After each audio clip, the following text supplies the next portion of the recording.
Hello বন্ধুরা, আজকে আমি করতে চলেছি 100 টাকা হোয়াইট ফুড চ্যালেঞ্জ 24 আওয়ার। আমার ড্রেস থেকে তোমরা বুঝতেই পেরে গেছো। চলো দেখা যাক আমি কি খাই। প্রথমেই আমি চলে গেলাম মোমোর দোকানে। মোমো আমার সবচেয়ে ফেভারিট, তাই ভাবলাম মোমো দিয়ে স্টার্ট করা যায়। 60 টাকার 1 প্লেট চিকেন মোমো নিয়ে নিয়েছি। এবার আমি টেস্ট করে দেখবো মোমোটা কেমন খেতে। দামের তুলনায় মোমোটা ঠিকই ছিল, কিন্তু স্যুপটা আমার অতটা ভালো লাগেনি। তারপর আমার কাছে বেঁচে আছে 40 টাকা। চলো 40 টাকার কী খাওয়া যাক দেখি। 40 টাকা আমি নেবো একটা লিমকাটার দাম ছিল 20 টাকা। আর হোয়াইট কোল্ড ড্রিঙ্কস যখন খেতে হবে তার মধ্যে আমার মনে হয় লিমকাটাই বেস্ট।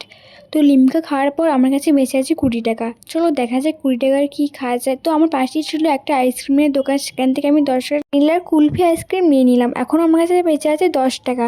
চলো আইসক্রিমটা খাওয়া যাক। আইসক্রিমটা দেখে মনে হচ্ছিলো ভালোই খেতে হবে।